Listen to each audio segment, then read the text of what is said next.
Part 1, E-Myth and American Small Business. Chapter 1, The Entrepreneurial Myth. To understand the E-Myth and the misunderstanding at its core, let's take a closer look at the person who goes into business.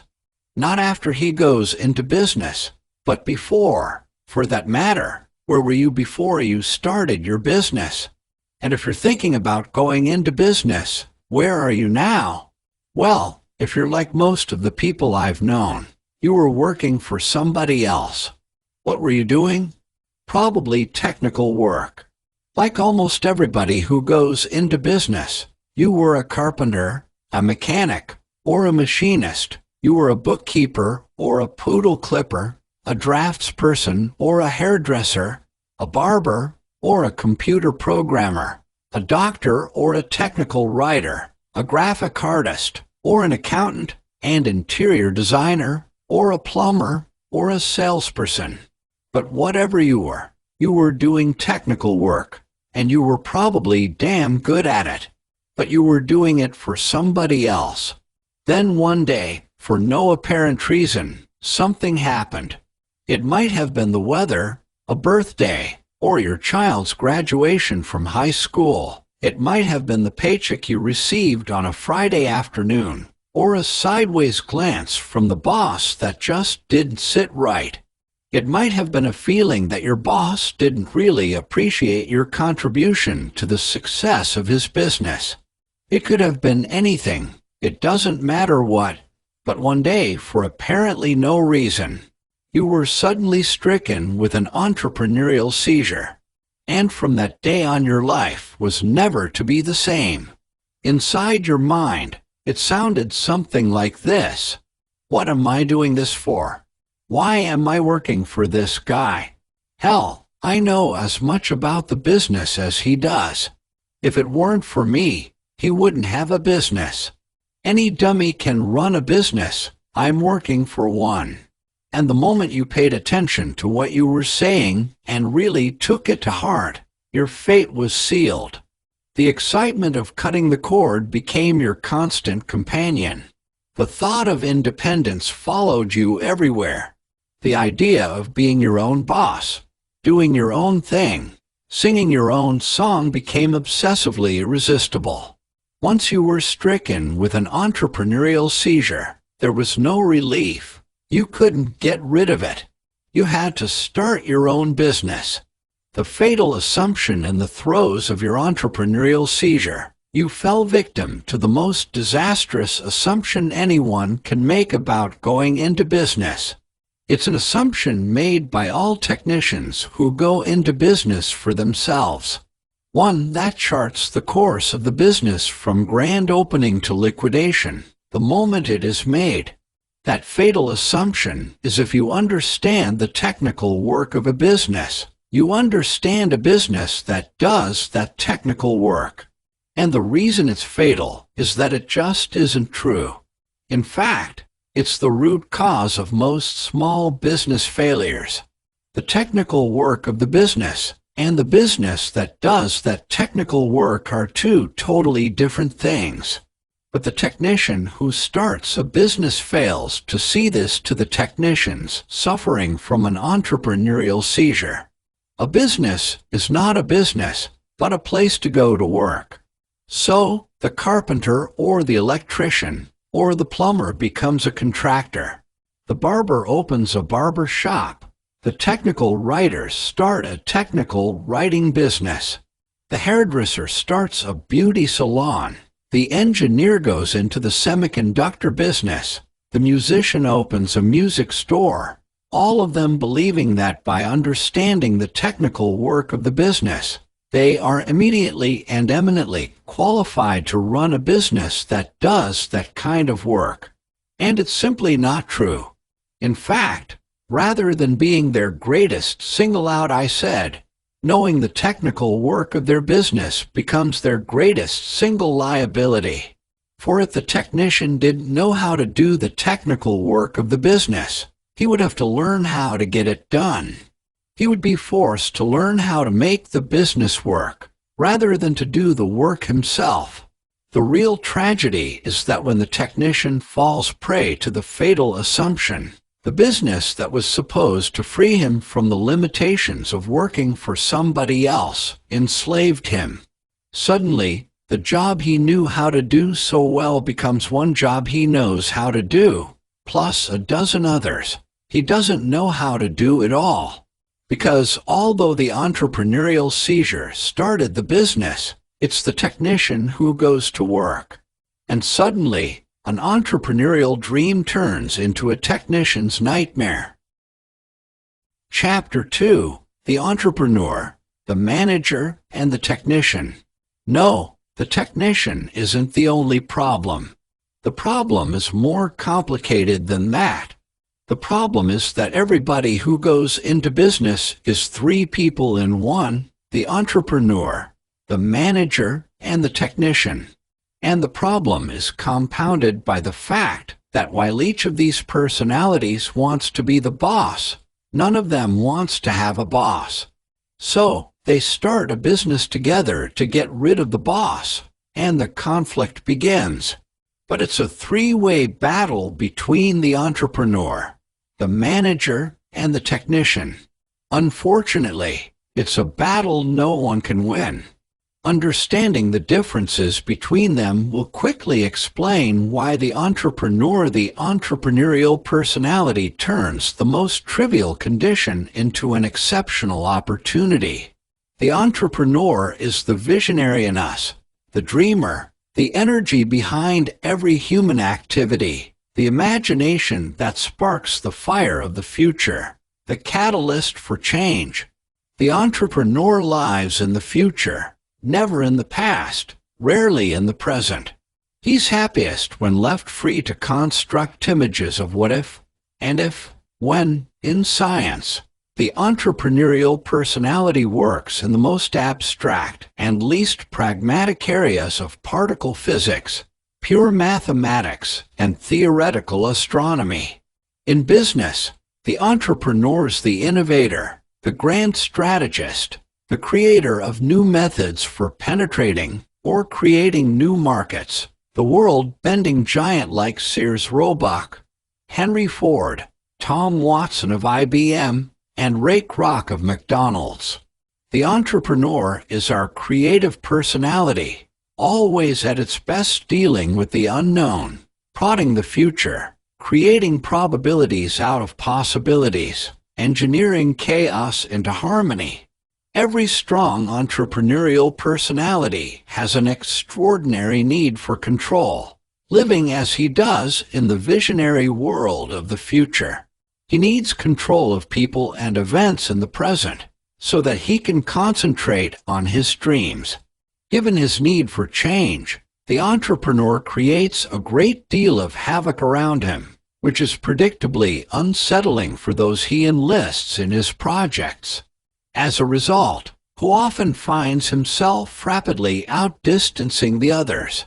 The farther ahead he is, the greater the effort required to pull his cohorts along. This then becomes the entrepreneurial world view.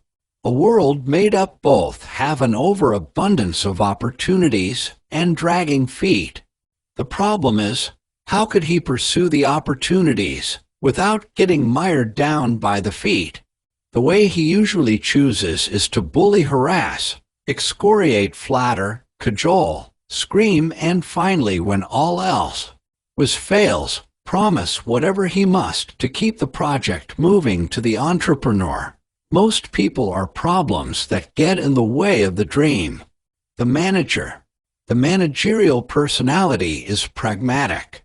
Without the manager, there would be no planning, no order, no predictability. The manager is the part of us that goes to Sears and buys stacking plastic boxes, takes them back to the garage, and systematically stores all the various sized nuts, bolts, and screws in their own carefully identified drawer. He then hangs all the tools in impeccable order on the walls. Lawn tools on one wall, carpentry tools on another. And to be certain that order is not disturbed, paints a picture of each tool on the wall where it hangs. If the entrepreneur lives in the future, the manager lives in the past, where the entrepreneur craves control. The manager craves order, where the entrepreneur thrives on change. The manager compulsively clings to the status quo, where the entrepreneur invariably sees the opportunity in events. The manager invariably sees the problems. The manager builds a house and then lives in it forever. The entrepreneur builds a house, and the instant it's done, begins planning the next one. The manager creates neat, orderly rows of things. The entrepreneur creates the things the manager puts into rows. The manager is the one who runs after the entrepreneur to clean up the mess. Without the entrepreneur, there would be no mess to clean up. Without the manager, there could be no business, no society. Without the entrepreneur, there would be no innovation. It is the tension between the entrepreneur's vision and the manager's pragmatism that creates the synthesis from which all great works are born. The technician is the doer. If you want it done right, do it yourself is the technician's credo. The technician loves to tinker. Things are to be taken apart and put back together again. Things aren't supposed to be dreamed about. They're supposed to be done. If the entrepreneur lives in the future and the manager lives in the past, the technician lives in the present.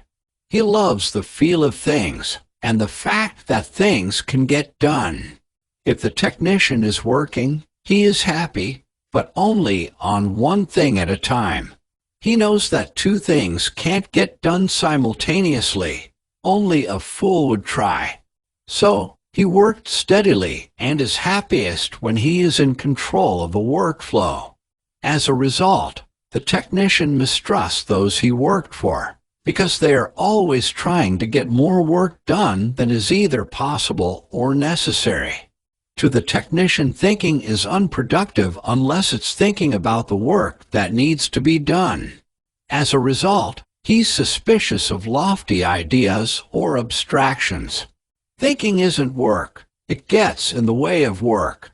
The technician isn't interested in ideas.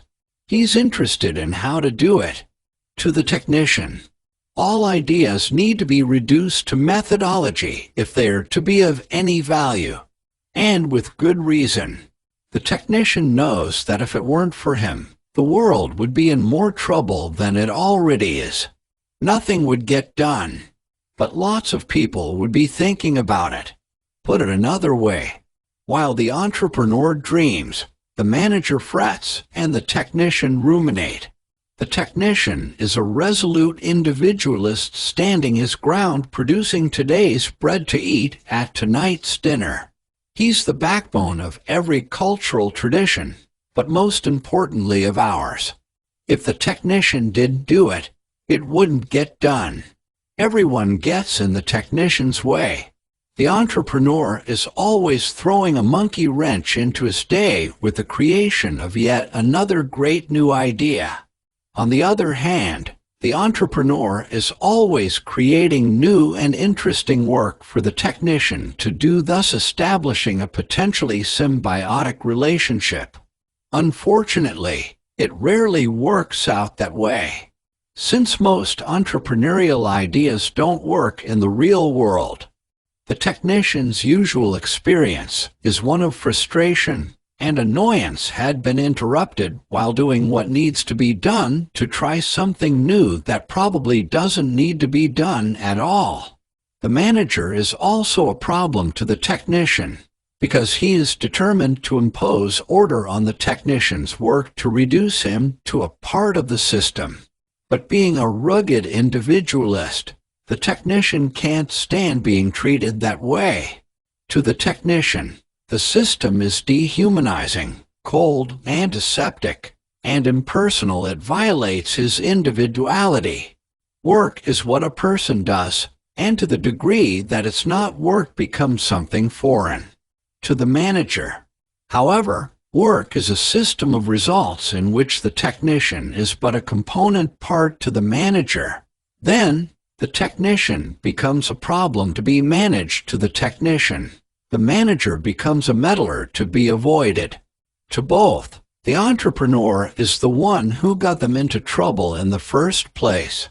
The fact of the matter is that we all have an entrepreneur, manager, and technician inside us.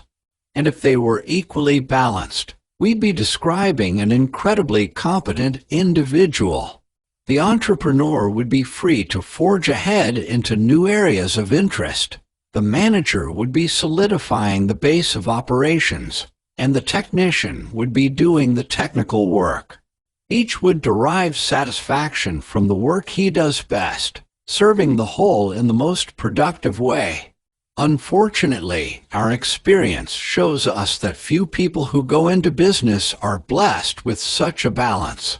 Instead, the typical small business owner is only 10% entrepreneur, 20% manager, and 70% technician. The entrepreneur wakes up with a vision. The manager screams, "Oh no!" And while the two of them are battling it out, the technician seizes the opportunity to go into business for himself, not to pursue the entrepreneurial dream, however, but to finally wrest control of his work from the other two. To the technician, it's a dream come true. The boss is dead. But to the business, it's a disaster, because the wrong person is at the helm. The technician is in charge. Chapter 3, Infancy, the technician's phase. The boss is dead, and you, the technician, are free at last. Finally, you can do your own thing and your own business. Hope runs high. The air is electric with possibilities. It's like being let out of school for the summer. Your newfound freedom is intoxicating. In the beginning, nothing is too much for your business to ask. As the technician, you're accustomed to paying your dues. So, the hours devoted to business during infancy are not spent grudgingly but optimistically. There's work to be done. And that's what you're all about. After all, your middle name is work. Besides, you think this work is for me. And so, you work 10-1-2-1-4 hours a day, 7 days a week. Even when you're at home, you're at work. All your thoughts, all your feelings revolve around your new business. You can't get it out of your mind. You're consumed by it, totally invested in doing whatever is necessary to keep it alive. But now you're doing not only the work you know how to do, but the work you don't know how to do as well. You're not only making it, but you're also buying it, selling it, and shipping it during infancy. You're a master juggler, keeping all the balls in the air. It's easy to spot a business in infancy. The owner and the business are one and the same thing. If you remove the owner from an infancy business, there would be no business left. It would disappear. In infancy, you are the business. It's even named after you, Joe's Place. Tommy's joined Mary's Fine Foods so the customer won't forget. You're the boss, and soon, if you're lucky, all the sweat, worry, and work begin to pay off. You're good. You work hard. The customers don't forget. They're coming back. They're sending in friends. Their friends have friends. And they're all talking about Joe, Tommy, and Mary. They're all talking about you. Infancy ends when the owner realizes that the business cannot continue to run the way it has been, that for it to survive, it will have to change. When that happens, when the reality sinks in, most business failures occur. When that happens, most of the technicians lock their doors behind them and walk away. The rest go on to lessons. To be a great technician is simply insufficient to the task of building a great small business, being consumed by the tactical work of the business, as every technician suffering from an entrepreneurial seizure leads to only one thing: a complicated, frustrating, and eventually demeaning job in a business that depends upon you. on your style, on your personality, on your presence, on your talent, and willingness to do the work. If you're not there, why, of course your customers would go someplace else, wouldn't you? Because in a business like that, what your customers are buying is not your business's ability to give them what they want, but your ability to give them what they want. And that's what's wrong with it. What if you don't want to be there? What if you'd like to be someplace else? On a vacation? Or at home? Reading a book, working in the garden? Or in a sabbatical? For God's sake, isn't there any place you would rather be at times than in your business, filling the needs of your customers who need you so badly? Because you're the only one who can do it. What if you're sick, or feel like being sick? Or what if you're just lazy? Don't you see, if your business depends on you? You don't own a business. You own a job.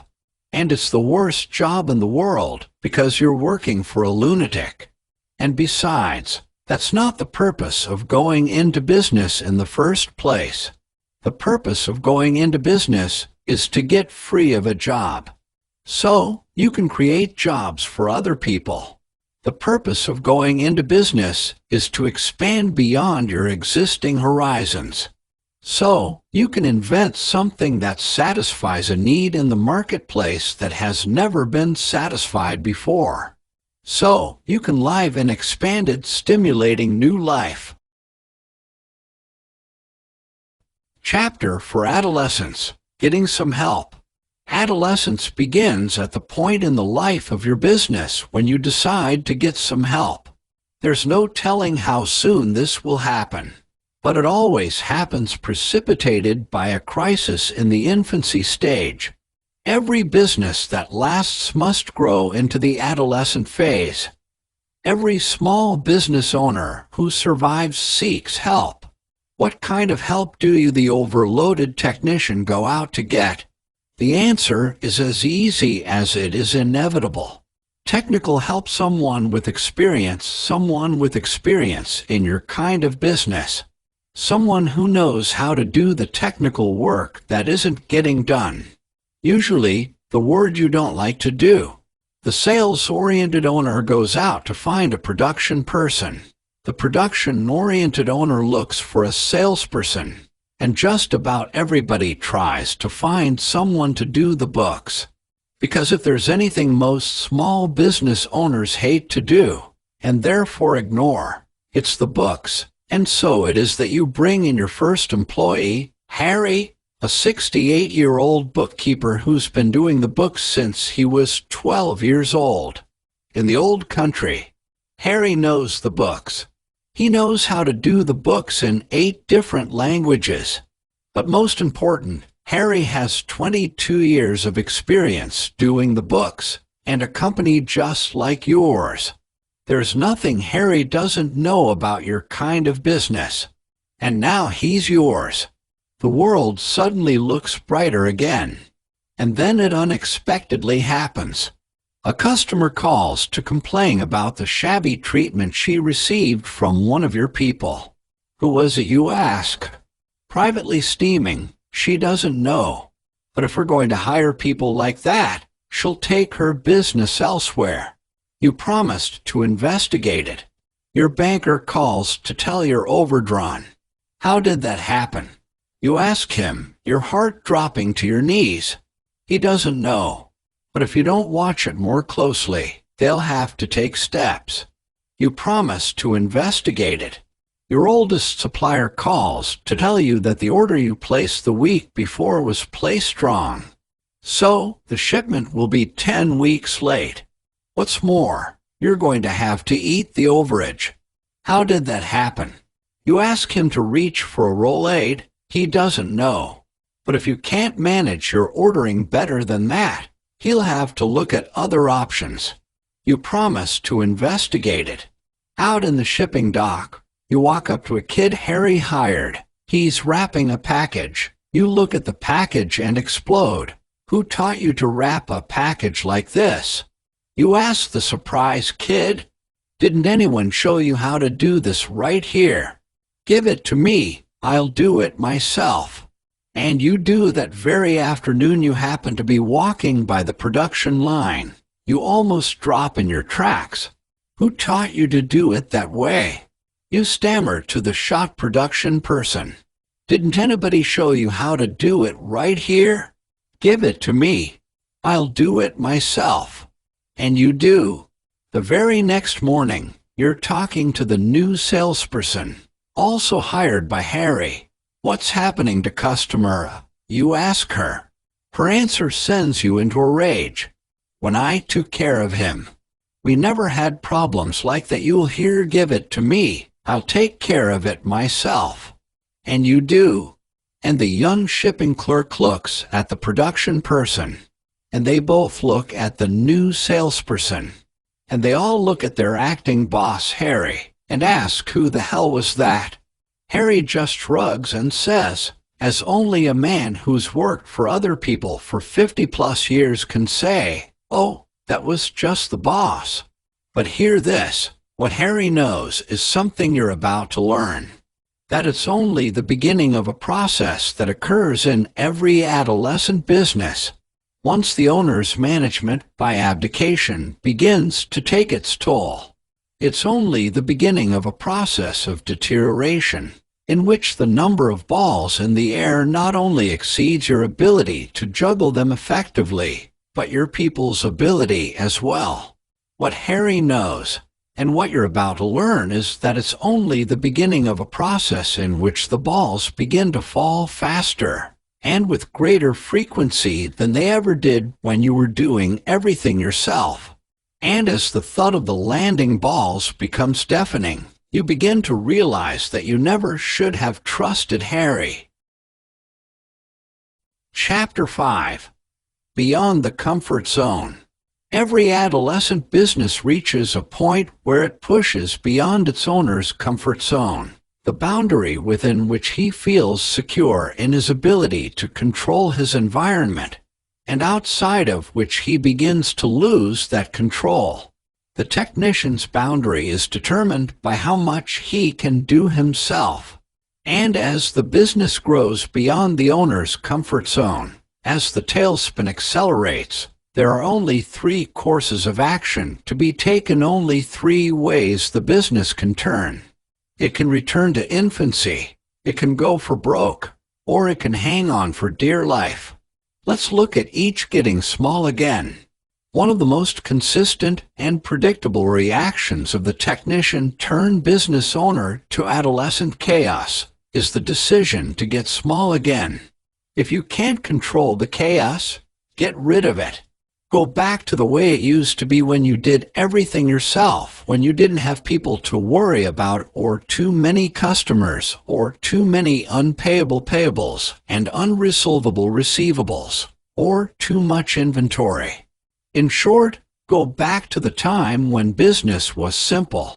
They get rid of their people, get rid of their inventory, wrap up their payables and a large bag, rent a smaller facility, put the machine in the middle, put the telephone by the machine, and go back to doing it all by themselves again.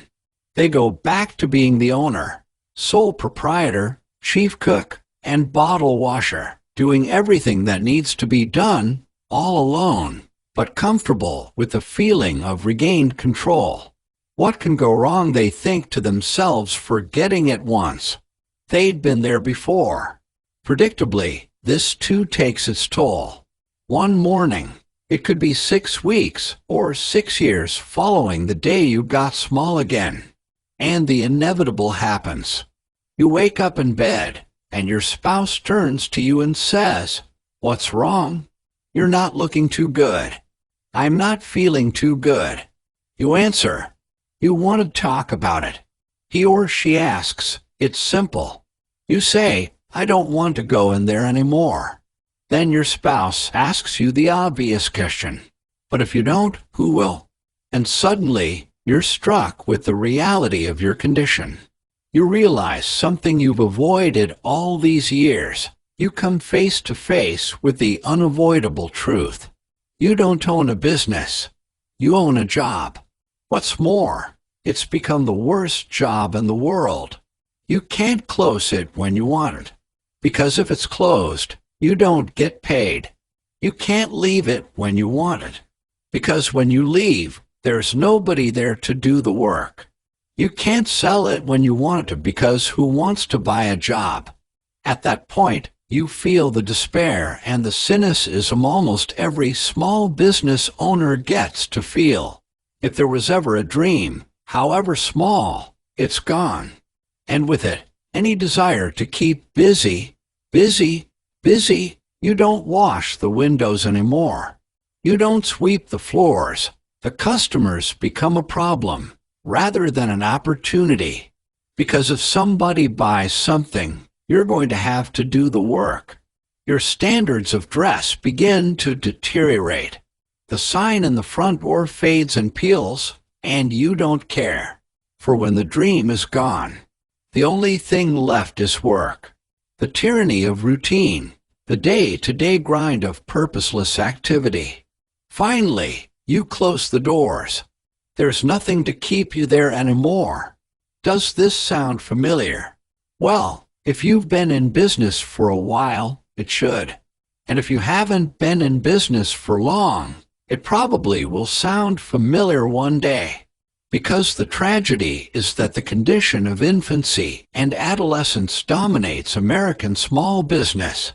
It is the condition in most of the small businesses we at eMyth Worldwide have visited over the past 26 years, a condition of rampant confusion and wasted spirits. It didn't need to happen. There is a better way. It's up to you to dictate your business's rate of growth as best you can, by understanding the key processes that need to be performed, the key objectives that need to be achieved, the key position you're aiming your business to hold in the marketplace. Because in the process of defining the future, the plan begins to shape itself to reality, both the reality of the world out there and the reality you're able to create in here. And as those two realities merge, they form a new reality. Call it your reality, quality, the unique invention that is uniquely yours, the reality of your mind and your heart, uniting with all the elements of your business, and your business with the world, shaping, designing, collaborating to form something that never existed before in exactly that way. And that is the sign of a mature company. A mature company is started differently than all the rest.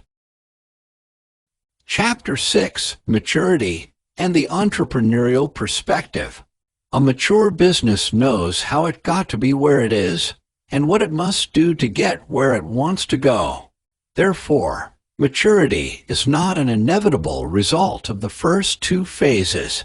It's not the end product of a serial process, beginning with infancy and moving through adolescence. No companies like McDonald's, Federal Express, and Disney didn't end up as mature companies. They started out that way. The people who started them had a totally different perspective about what a business is and why it works. The person who launches his business as a mature company must also go through infancy and adolescence. He simply goes through them in an entirely different way. It's his perspective that makes the difference. His entrepreneurial perspective that most people who go into business don't have a model of a business that works, but of work itself, a technician's perspective, which differs from the entrepreneurial perspective in the following ways. The entrepreneurial perspective asks the question, how must the business work? The technician's perspective asks, what work must be done? The entrepreneurial perspective sees the business as a system for producing outside results for the customer, resulting in profits. The technician's perspective sees the business as a place in which people work to produce inside results for the technician, producing income.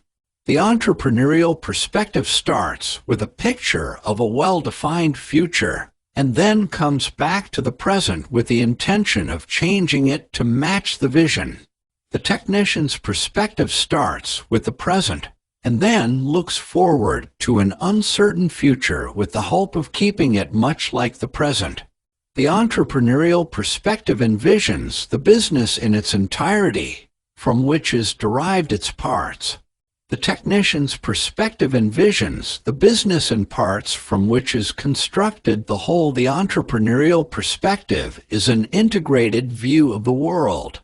The technician's perspective is a fragmented view of the world.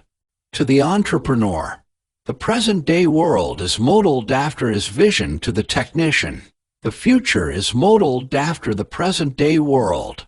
What we must do instead is to provide our inner entrepreneur with a model of the business that works, a model that is so exciting that it stimulates our entrepreneurial personality, our innovative side, to break free of the technician's bonds, once and for all. What we must do instead is discover a model that sparks the entrepreneurial imagination in each of us with such a resounding shock that by the time the technician wakes up to the fact, it will be too late. The entrepreneur will be well on his way. But at the same time, if the model is to work, if the model is to awaken the entrepreneur within each of us to begin to rebuild our businesses around the entrepreneurial perspective, there so desperately need to flourish. The manager and the technician need their own models. Because of the entrepreneur drives the business, the manager must make certain it has the necessary fuel for sustenance, and that the engine and chassis are in a good state of repair. If the technician must be satisfied, on the other hand, there must be a model that provides him with work that satisfies his need for direct interaction with every nut and bolt. In short, for this business model of ours to work, it must be balanced and inclusive so that the entrepreneur, the manager, and the technician all find their natural place within it. So, they all find the right work to do to find such a model. Let's examine a revolutionary development that has transformed American small business in an astonishing way. I call it the Turnkey Revolution. Part 2. The Turnkey Revolution, A New View of Business. Chapter 7. The Turnkey Revolution. If asked to describe the Turnkey Revolution, however, most people would simply respond with a blank stare. Yet the impact of the Turnkey Revolution on American small business, and the inferences we can draw about that impact for the future, are as profound as any of the phenomena cited above. For at the heart of the Turnkey Revolution is a way of doing business that has the power to dramatically transform many small business. Indeed, any business, no matter what its size, from a condition of chaos and disease to a condition of order, excitement, and continuous growth, is the Turnkey Revolution that provides us with that elusive key to the development of an extraordinary business. The ultimately balanced model of a business that works. It started as a trickle when a few entrepreneurs began to experiment with Kroc's formula for success. But it wasn't long before the trickle turned into Niagara Falls. In the year 2000, there were 320,000 franchise businesses in 75 industries.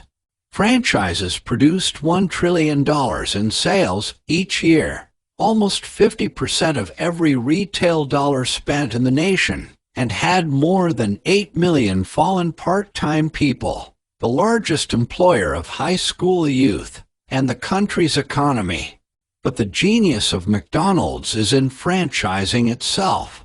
The franchise has been around for more than 100 years.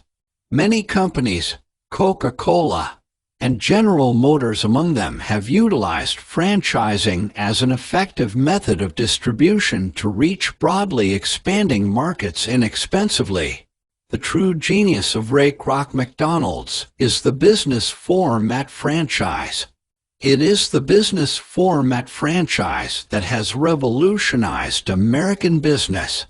It is the business format franchise, with one new franchise opening its door every 8 minutes of every single business day, that has spawned so much of the success of the franchise phenomenon over the past 40 years. Turning the key, the business format franchise. The early franchise businesses, many of which still exist, were called trade name franchises. Under this system, the franchisor licenses the right to small companies to market its nationally known products locally. But the business format franchise moves a step beyond the trade name franchise. The business format franchise not only lends its name to the smaller enterprise, but it also provides the franchisee with an entire system of doing business. And in that difference lies the true significance of the turnkey revolution and its phenomenal success. The turnkey revolution and the business format franchise were born of a belief that runs counter to what most business founders in this country believe. Most business founders believe that the success of a business resides in the success of the product itself to the trade name franchisor. Chapter 8. The Franchise Prototype. The success of the business format franchise is without question the most important news in business over the course of 1 year. Business format franchises have reported a success rate of 95% in contrast to the 50% failure rate of new independently owned businesses, where 80% of all businesses fail in the first 5 years. 75% of all business format franchises succeed.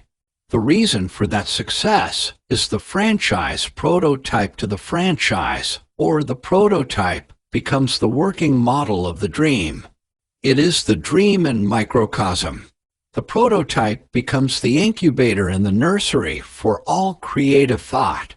The station where creativity is nursed by pragmatism to grow into an innovation that works. The franchise prototype is also the place where all assumptions are put to the test to see how well they work before becoming operational in the business. Without it, the franchise would be an impossible dream, as chaotic and undisciplined as any business. The prototype acts as a buffer between hypothesis and action, putting ideas to the test in the real world, rather than the world of competing ideas. The only criterion of value becomes the answer to the ultimate question: does it work? Once having completed his prototype, the franchisor then turns to the franchisee and says, "Let me show you how it works." And work it does. The system runs the business. The people run the system. In the franchise prototype, the system becomes the solution to the problems that beset all businesses and all human organizations since time immemorial. The system integrates all the elements required to make a business work. It transforms a business into a machine, or more accurately, because it is so alive, into an organism driven by the integrity of its parts, all working in concert toward a realized objective. And with its prototype as its progenitor, it works like nothing else before it. At Ray Kroc, McDonald's, every possible detail of the business system was first tested in the prototype, and then controlled to a degree never before possible in a people-intensive business. The French fries were left in the warming bin for no more than 7 minutes to prevent sogginess. A soggy French fry is not a McDonald's French fry. Hamburgers were removed from the hot trays, and no more than 10 minutes to retain the proper moisture. The frozen meat pad is precisely identical in size and weight, were turned at the same time on the griddle. Pickles were placed by hand in a set pattern that prevented them from sliding out and landing in the customer's lap. Food was served to the customer in 60 seconds or less. Disciplined standardization and order, where the watchwords cleanliness was enforced with meticulous attention to the most seemingly trivial detail. Rake Rock was determined that the customer would not equate inexpensive with inattentive or cheap. Nowhere had a business ever paid so much attention to the little things to the system that guaranteed the customer that her expectations would be fulfilled in the same way every single time. All that's left for the franchisee to do is learn how to manage the system. That's what the franchise prototype is all about. It's a place to conceive and perfect the system. The franchise prototype is the model you've been looking for. The franchise prototype is the model of the business that works, the balanced model that will satisfy the entrepreneur, the manager, and the technician all at once. And it's been there all the time. It's been there at McDonald's, and at Federal Express, and at Disney World. And it's Mrs. Fields cookies. It's been there at Subway sandwiches and Domino's Pizza and Kentucky Fried Chicken and Pizza Hut. It's been there at Taco Bell. It's been there waiting for you to discover it all this time. It is a proprietary way of doing business that successfully and preferentially differentiates every extraordinary business from every one of its competitors. In this light, every great business in the world is a franchise. The question is, how do you build yours?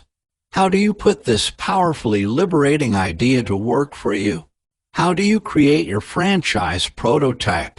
How do you, like Rake Rock, build a business that works predictably, effortlessly, and profitably each and every day? Chapter 9. Working on your business, not in it. It is critical that you understand the point I'm about to make, for if you do, neither your business nor your life will ever be the same. The point is, your business is not your life. Your business and your life are two totally separate things. Once you recognize that the purpose of your life is not to serve your business, but that the primary purpose of your business is to serve your life, you can then go to work on your business rather than in it further. Now that you know what the game is, the franchise game as I call it, understand that there are rules to follow. If you're to win one, the model will provide consistent value to your customers, employees, suppliers, and lenders beyond what they expect. The model will be operated by people with the lowest possible level of skill necessary. 3. The model will stand out as a place of impeccable order, for all work in the model will be documented in operations manuals. 5. The model will provide a uniformly predictable service to the customer. 6. The model will utilize a uniform color, dress, and facilities code. What is value?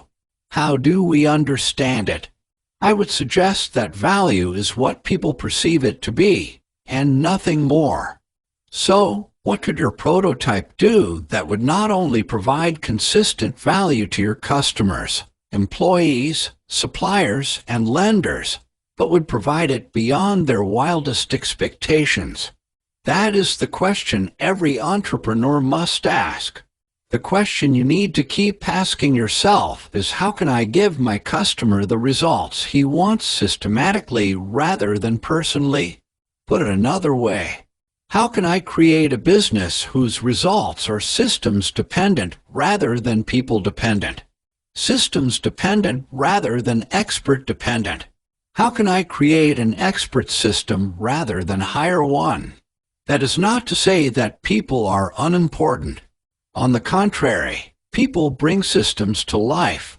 People make it possible for things that are designed to work to produce the intended results. And in the process, people who are systems-oriented, as all your people must be, learn how to make things work more effectively for your customers and for your business by learning how to improve the systems.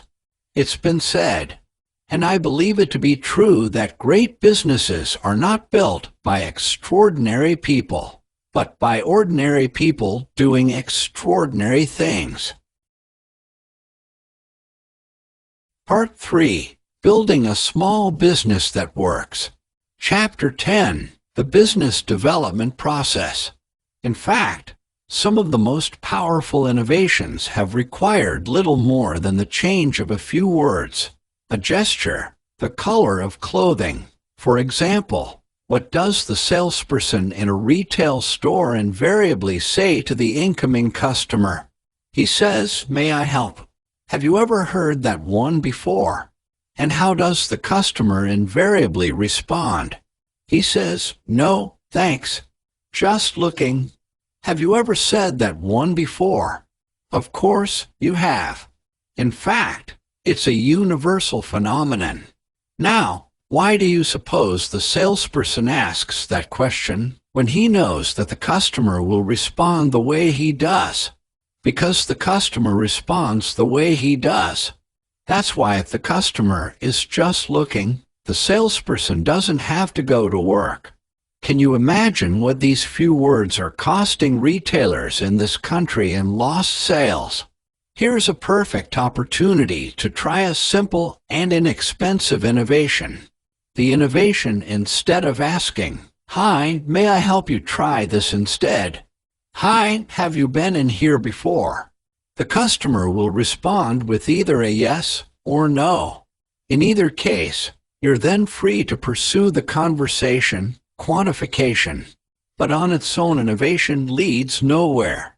To be at all effective, all innovations need to be quantified. Without quantification, how would you know whether the innovation worked? By quantification, I'm talking about the numbers related to the impact an innovation makes. But ask yourself, if you could increase sales 10% by doing something as simple as wearing a blue suit, would you do it? Would you make it important? The answer is as obvious as the question is ridiculous. Of course, you would. And it is the obvious that must be addressed by quantification at the outset of the business development process. Chapter 11. Your business development programmed. Now you understand the task ahead. To think of your business as though it were the prototype for 5,000 more just like it. To imagine that someone will walk through your door with the intention of buying your business, but only if it works. And only if it works without a lot of work, and without you to work it. Imagine yourself at that moment. Imagine your smile inside as you say, "Let me show you how it works," knowing that not only will it work, but it will work better than any other business he's ever seen. Imagine yourself taking the potential buyers through your business, explaining each component and how it works with every other component. How you've innovated systems, solutions to people problems, how you've quantified the results of those innovations, and how you've orchestrated the innovations so that they produce the same results every single time. Chapter 12. Your primary aim. If your business is going to become a significant component of your primary aim, you have to let your business know what that aim is. And how can you expect to do that if you don't know what it is? Do you see why your primary aim is so important to the success of your business? With no clear picture of how you wish your life to be, how on earth can you begin to live it? How would you know what first step to take? How would you measure your progress? How would you know where you were? How would you know how far you had gone? How would you know how much farther you had yet to go? Without your primary aim, you would. Indeed, you couldn't. It would be virtually impossible. The difference between a warrior and an ordinary man is that a warrior he's ever anything is a challenge, while an ordinary man sees everything as either a blessing or a curse. So, before you start your business, or before you return to it tomorrow, Ask yourself the following questions. What do I wish my life to look like? How do I wish my life to be on a day-to-day basis? What would I like to be able to say I truly know in my life, about my life? How would I like to be with other people in my life? My family, my friends, my business associates, my customers, my employees, my community? How would I like people to think about me? What would I like to be doing 2 years from now, 10 years from now, 20 years from now, when my life comes to a close? What specifically would I like to learn during my life? Spiritually, physically, financially, technically, intellectually, about relationships. How much money will I need to do the things I wish to do? Chapter 13. Your strategic objective. Once you have a picture of how you want your life to be, and you come to the realization that it's more than just things to have and things to do. Once you realize that what you and I really want is to have the room, the openness to expand, to grow, to be more of us, whatever that means. And to find out what that means is what's most important to us. Once you see that you can then turn to the business that's going to help you get there, you can then turn to the development of your strategic objective. Your strategic objective is a very clear statement of what your business has to ultimately do for you to achieve your primary aim. It is the vision of the finished product that is, and will be your business. In this context, your business is a means rather than an end, a vehicle to enrich your life rather than one that drains the life you have. Your strategic objective is not a business plan. It is a product of your life plan, as well as your business strategy and plan. Your life plan shapes your life and the business. That is to serve it. Your business strategy and plan provide the structure within which your business is intended to operate over time to fulfill your life plan. Indeed, the first question you must always ask when creating standards for your strategic objective is what will serve my primary aim. The first question about money then becomes how much money do I need to live the way I wish? Not in income but in assets. In other words, how much money do you need in order to be independent of work to be free? In fact, there is ultimately only one reason to create a business of your own, and that is to sell it, to do it, to finish it, and then to get paid for it. Just like Ray Kroc did to create your franchise prototype, to turnkey your business to create a business that really works, and then sell it. How much do you want for it? 10 times earnings, 20 times earnings. When do you want it? 3 years from now? 5 years? Why would anyone buy it? Because it works. And it works because you built it that way. You built it so that it would work better than anyone else's business. You invented a turnkey solution to your specific kind of business's problems. A little money machine, an absolutely predictable little business that does what it promises to do every single time. A business that can give you everything you want. And because it can give you everything you want, it can give your prospective buyer everything he wants.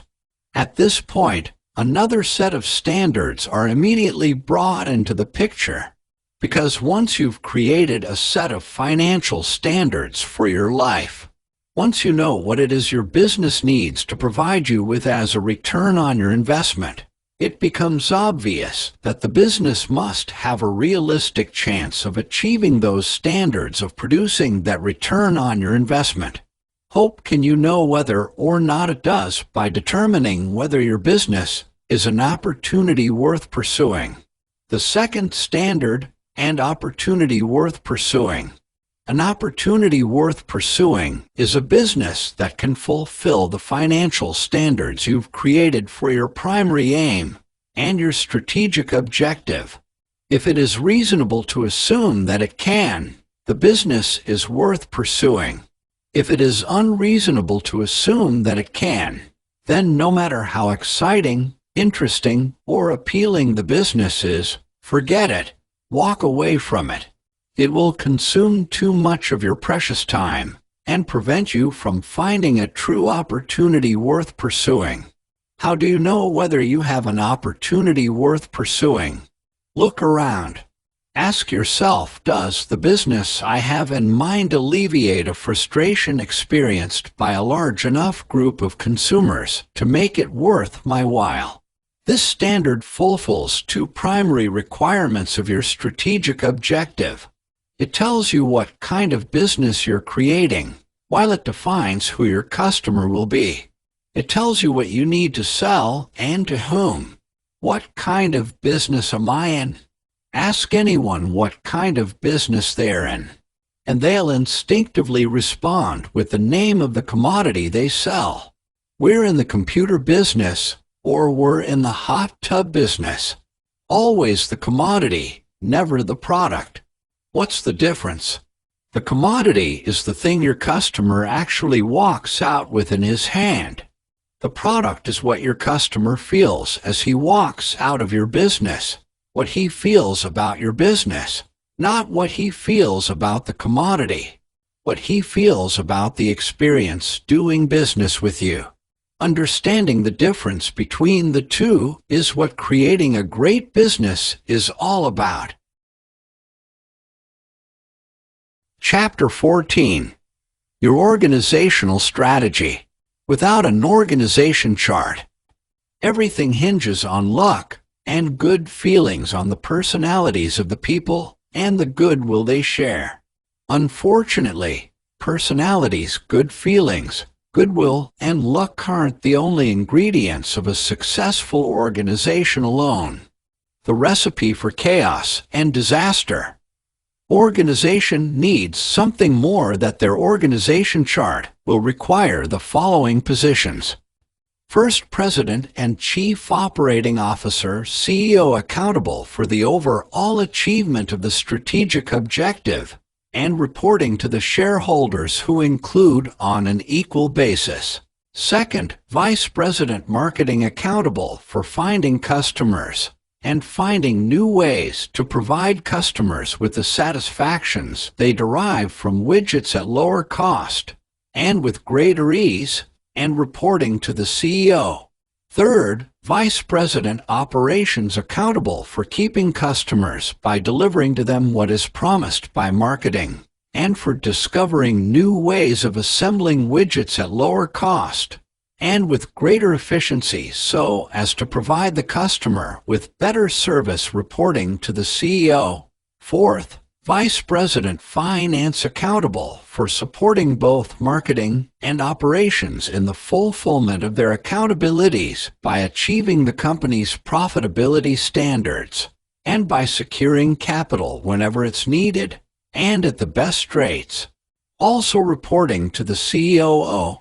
Fifth, reporting to the Vice President Marketing are two positions, Sales Manager and Advertising Research Manager. 6. Reporting to the Vice President Operations are three positions, Production Manager, Service Manager, and Facilities Manager. And 7. Reporting to the Vice President Finance are two positions, Accounts Receivable Manager and Accounts Payable Manager. Jack and Marie sit back and look at the completed organization chart of Widget Makers Inc. and smile.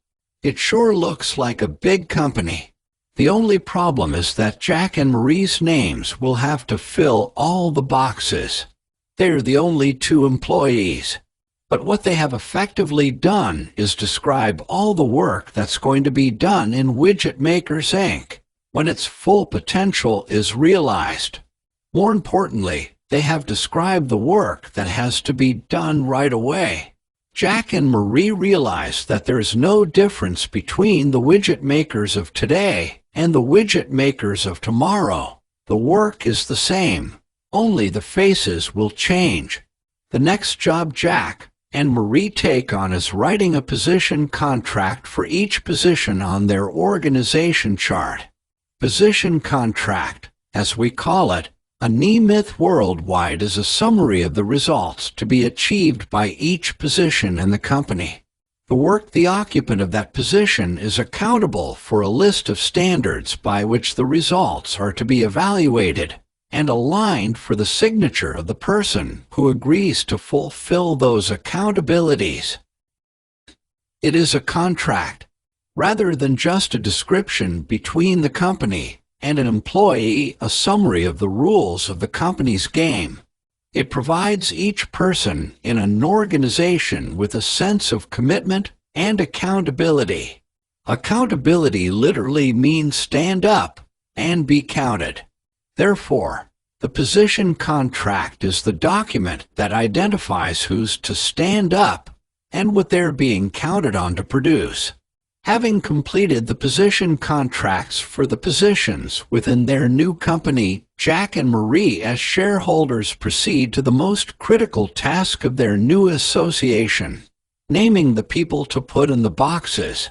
And since there are only two of them, it becomes even more critical that they approach this task wisely and carefully if they're to avoid the errors of their past. Once they have that settled, they go below the horizontal line, and in the middle of the piece of paper, they draw a box in which they write the letters CO for Chief Operating Officer or President of their new corporation. The next most difficult step, of course, is to decide which one of them is going to fill that position, understanding that it can only be filled by one of them. There can't be two chief operating officers of a company. Someone has got to be accountable. Someone has got to be in charge. Chapter 15. Your Management Strategy. You may think that the successful implementation of a management strategy is dependent on finding amazingly competent managers, people with finely honed people skills, with degrees from management schools, with highly sophisticated techniques for dealing with and developing their people. It isn't. You don't need such people, nor can you afford them.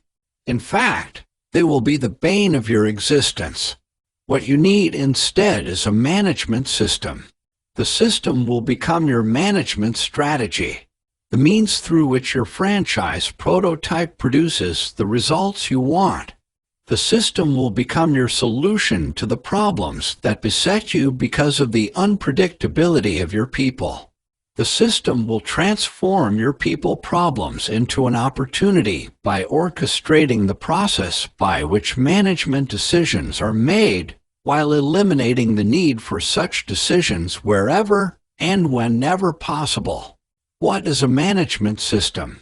It is a system designed into your prototype to produce a marketing result. And the more automatic that system is, the more effective your franchise prototype will be. Management development, the process through which you create your management system and teach your up and coming managers to use it, isn't a management tool as many people believe it's a marketing tool. Its purpose is not just to create an efficient prototype, but an effective one. And an effective prototype is a business that finds and keeps customers profitably better than any other. The following morning, I awoke to a strange bubbling sound in the bathroom. I arose to investigate. A pot of coffee turned on by an automatic timer was merely perking away on the sink counter. A card resting against the pot said, "Your brand of coffee. Enjoy." And it was my brand of coffee. How in the world could they have known that? And then I remembered at the restaurant the night before they had asked me what brand of coffee I preferred. And here it was. Just as I caught on to what they had done, there was a polite knock at the door. I went to the door and opened it. Nobody. But there on the mat was a newspaper, my newspaper, the New York Times. How in the world did they know that? And then I remembered when I checked in the night before, the receptionist had asked me what newspaper I preferred. I hadn't given another thought until now. And there it was. And exactly the same scenario has occurred each and every time I've returned. But after that first time, I was never asked my preferences again. I'd become part of the hotel's management system, and never once has it led me down. The system knows what I like and makes certain that I get it in exactly the same way, at exactly the same time. What exactly had the system provided a match, a mend a cup of coffee and a newspaper? But it wasn't the match, the mend, the cup of coffee, or the newspaper that did it. It was that somebody had heard me, and they heard me every single time. The moment I walked into the room and felt the fire, I knew that someone had thought about me, had thought about what I wanted. I hadn't said a word, and yet they had heard me. The moment I saw the mints on the pillows, the turned-down quilt, and the brandy on the table, I knew that someone had thought about me, had thought about what I wanted. I hadn't said a word, and yet they had heard me. The moment I heard the coffee pot perking in the bathroom and saw the card that identified it as my brand, I remembered that someone had asked for my preference, and they had heard my answer. The instant I saw the newspaper and recognized it as my newspaper, I remembered that someone had asked, and they had heard my answer. And it was totally automatic. Every single element was an orchestrated solution designed to produce a marketing result, an integrated component of the hotel's management system. After my third visit to the hotel, I asked to speak with the manager. I wanted to find out how he was able to produce the identical results for me every single time. How could he make certain that someone would ask the right questions so as to ensure the correct results for each and every guest? Was it because he hired extremely competent people or the employees' owners? Was it some kind of special incentive system?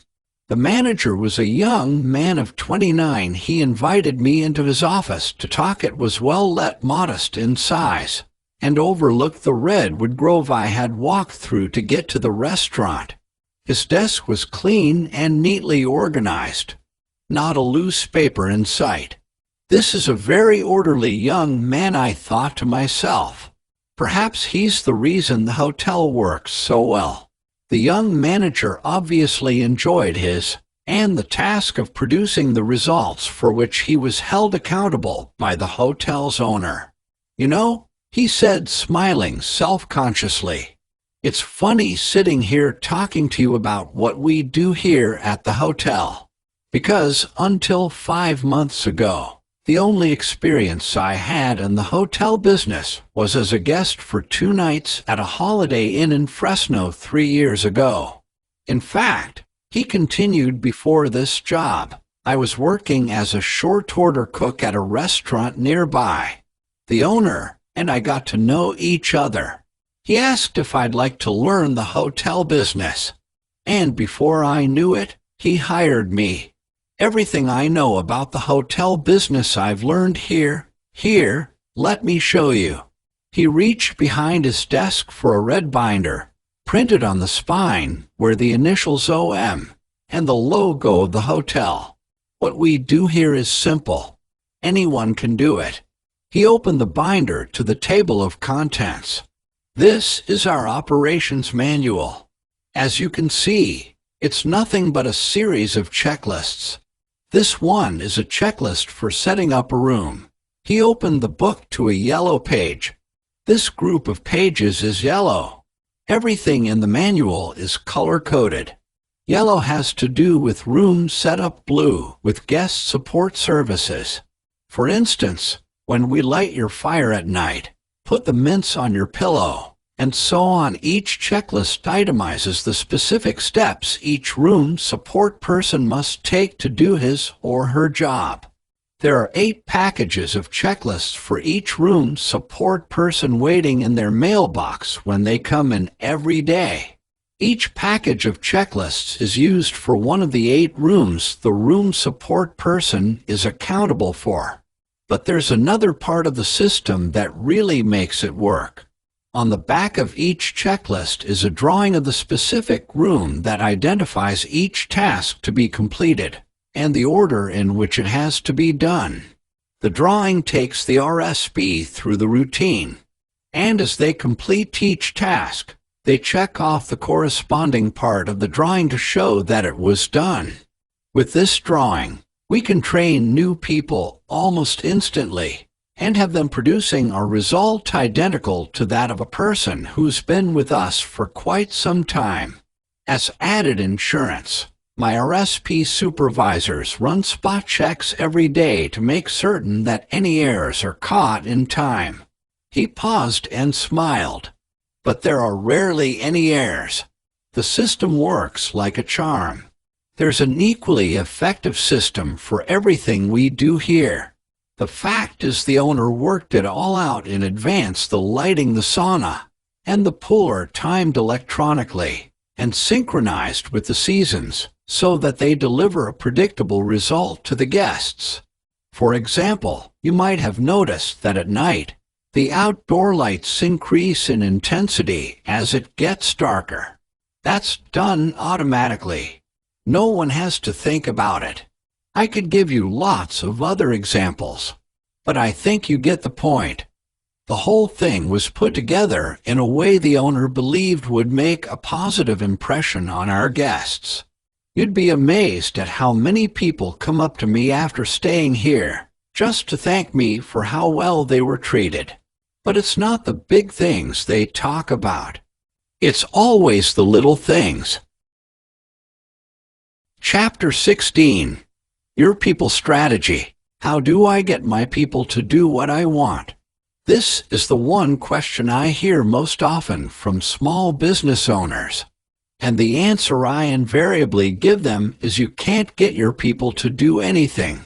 If you want it done, I tell them you're going to have to create an environment in which doing it is more important to your people than not doing it, where doing it well becomes a way of why for them.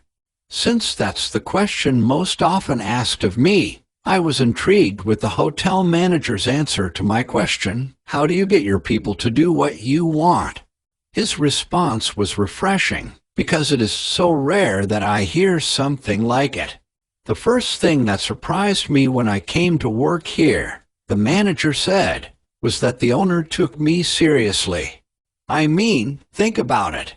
Here I was a kid with absolutely no experience in this business, but he never treated me that way. He treated me as though I were a serious adult, somebody worth talking to about what he obviously considered important. What he told me was something nobody has ever said to me before. In any job, he said, the work we do is a reflection of who we are. If we're sloppy at it, it's because we're sloppy inside. If we're late at it, it's because we're late inside. If we're bored by it, it's because we're bored inside with ourselves, not with work. The most menial work can be a piece of art when done by an artist. So, the job here is not outside of ourselves, but inside of ourselves. How we do our work becomes a mirror of how we are inside. There is no such thing as undesirable work. He continued, there were only people who see certain kinds of work as undesirable. People who use every excuse in the world to justify why they have to do work they hate to do. People who look upon their work as a punishment for who they are and where they stand in the world, rather than as an opportunity to see themselves as they really are. But the game your business will play can't simply be captured on the written page. It must be seen. If it's to work, it must be experienced. It is first, last, and always about how you act. Chapter 17. Your Marketing Strategy. Your marketing strategy starts, ends, lives, and dies with your customer. So, in the development of your marketing strategy, it is absolutely imperative that you forget about your dreams, forget about your visions, Forget about your interests. Forget about what you want. Forget about everything but your customer. When it comes to marketing, what you want is unimportant. The two pillars of a successful marketing strategy. The question then becomes, if my customer doesn't know what he wants, how can I? The answer is you can't not unless you know more about him than he does about himself. Not unless you know his demographics and his psychographics. Those perceptions are at the heart of your customer's decision-making process. And if you know his demographics, you can understand what those perceptions are, and then figure out what you must do to satisfy them and the expectations they produce. You can know your customer's psychographic reality. Each demographic model has a specific set of perceptions that are identifiable in advance. Women of a certain age, with a certain amount of education, with a certain size family, living in a certain geography for very specific psychographic reasons. Those unconsciously held reasons will be different from another group of women, have a different age and marital status, with a different educational background, living in a different part of the country. And these differences predetermine what each group buys. Are you beginning to get a sense of the complexity of this business called marketing? I hope so. Because until you do, until you begin to take it seriously, until you give it the earnest attention it demands, your prototype will continue to be the only thing that could be under these circumstances. A crapshoot. At eMyth Worldwide, we have created tools for our small business clients to begin the often arduous task of making demographic and psychographic determinations and how to position their prototype in the mind of their customer. The impact has been astonishing. Small businesses that acted like small businesses when we met them began to operate with intelligence. Their customers came vividly alive to them, often for the very first time. Inquiry, the act of solicitation of specific information and controlled experimentation, replaced the guessing, blind hope, and feverish, busy work that preceded them. Innovation, quantification, and orchestration became the driving forces behind their efforts. The fact is, any small business can do it. And every small business must have mature businesses, such as IBM, McDonald's, Federal Express, and Disney, take such things seriously. Then how you cannot do the same? Your business is far more fragile than a big business. So, if anything, you must take marketing more seriously than a big business does. And time is running out. We have entered the unforgiving age, an age in which countless small businesses will either accept the challenge of an information-glutted society or be destroyed by it. An age in which your customer is deluded by so many products and promises that he becomes swamped in confusion and indecision. The challenge of our age is to learn our customer's language, and then to speak that language clearly and well, so that your voice can be heard above the din. Because if your customer doesn't hear you, they'll pass you by. No doubt you feel frustrated as you listen to this. You must be asking yourself, how do I do it? How do I determine my customer's demographics, his psychographics? What colors to use? What shapes, what words? But if you're asking these questions, you're well on your way. For the purpose of this book is not to answer these questions, but to raise them, not how to do it, but what needs to be done. Unless you understand what needs to be done, unless you understand the essential importance of marketing to your prototype, unless you understand that your customer is far less rational in his convictions and expectations than you would ever imagine, unless you understand that your prototype is your product, all the how to do it in the world won't make a bit of difference to you. But we're not finished yet. We have one more step to take in your business development program. your system strategy, the glue that holds your prototype together. Chapter 18. Your System Strategy. Throughout this book, I have talked about systems without really defining what a system is. So let me do that here. A system is a set of things, actions, ideas, and information that interact with each other, and in so doing, alter other systems. In short, everything is a system. The universe, the world, San Francisco Bay, the office I'm sitting in, the computer I'm using, the cup of coffee I'm drinking, the relationship you and I are having. They're all systems. Some systems we can understand, and some we can't. Let's look at the ones we can. The systems in your business. 3 kinds of systems. There are 3 kinds of systems in your business: hard systems, soft systems, and information systems. Hard systems are inanimate, unliving things. My computer is a hard system, as are the colors in this office's reception area. Soft systems are either animate, living, or ideas. You are a soft system. So is the script for Hamlet.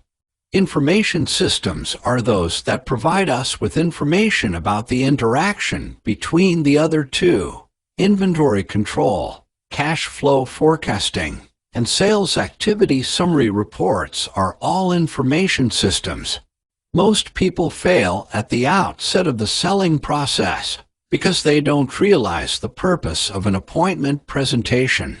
Most believe that the purpose of an appointment presentation is to qualify the customer and ascertain whether he is a viable prospect.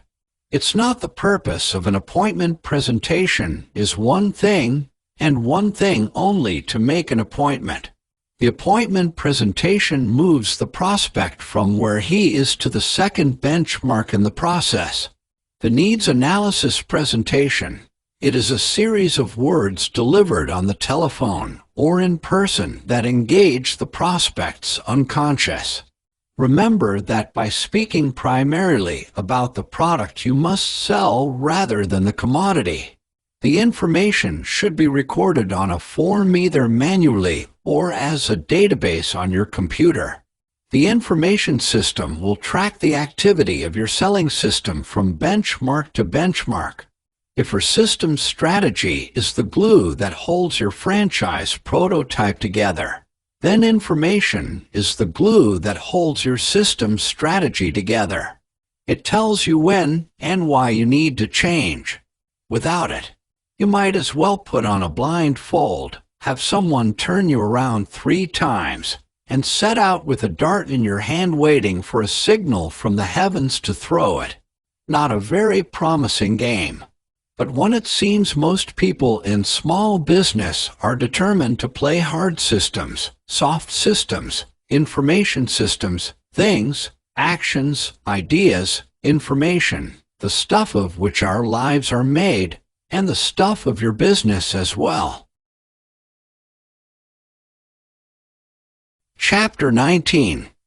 A Letter to Sarah. I think we need a shock. A self-administered shock. So jolting, so outrageous, so unsympathetic to our little ones that we'll either be blown off the planet we've each shaped for ourselves, our personal little spaces, when we least expect it, or we'll burn to a crisp right there on the spot, never to be heard from again. And therein lies the problem, Sarah, and of course the opportunity. How does one come to the point in his or her life when he or she is not only ready, but eager and willing, however terrifying the prospect might be, to self-execute such a leap of faith without any guarantees that it will do any good? Your path has always been there for you, Sarah. You simply got lost. You didn't trust it in your need to be assured, as any little girl would, that your parents wouldn't leave you and that your teachers would love you. You became disconnected from yourself. The curtain is your comfort zone. And your comfort zone has been the false mask you put on when you were a little girl, because it was safe when your spirit was not.